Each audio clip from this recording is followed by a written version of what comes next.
Salt and pepper நேயர்களே, உங்களுக்கு என் கனிவான வணக்கங்கள்.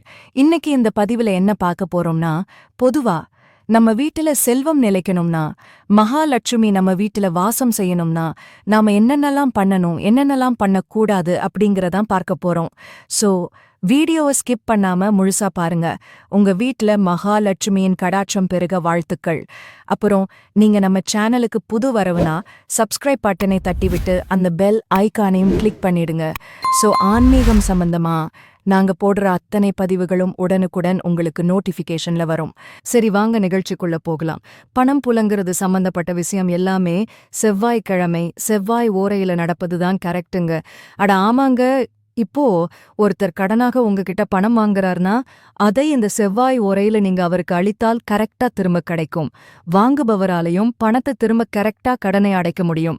அதுவும் இல்லாம திரும்ப கடனை அடைக்கிறதும் செவ்வாய் ஓரையா இருந்தா நல்லதுதான். என்ன சொல்றீங்க? அப்புறம் நீங்க பணம் வாங்கினாலும் சரி, அளித்தாலும் சரி, அதை வாசல் படியில் நின்று கொண்டு செய்யக்கூடாது. கொடுப்பவரும் வாங்குபவரும் வாசல் படிக்கு உள்ளே இருந்து கொடுக்க வாங்க வேண்டும். இனியாவது கவனமா இருப்போம் மக்களே. நெக்ஸ்ட் பாயிண்ட் என்னன்னா, வாசற்படி, உரல், ஆட்டுக்கல், அம்மிக்கல் இவைகளில் உட்காரக்கூடாது. இது எல்லாமே மகாலட்சுமி அம்சங்கள். அடுத்து, இரவு நேரங்களில் பால், மோர், தண்ணீர் அடுத்தவர்கள் எடுத்து செல்ல அனுமதிக்க கூடாது. அடுத்து, வெற்றிலை, வாழை இலை இவைகளை வாடவிடக்கூடாது.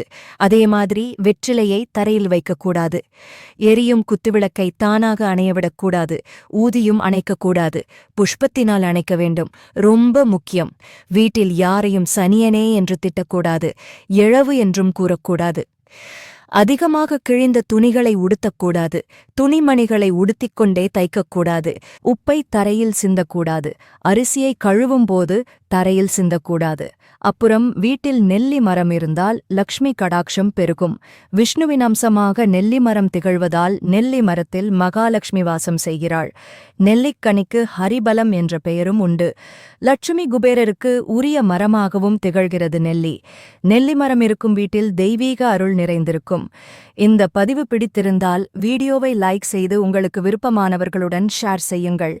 மீண்டும் ஓர் அருமையான ஆன்மீக பதிவில் சந்திக்கும் வரை விடைபெறுபவர் உங்கள் தங்க செல்வி. ஓம் நமச்சிவாய.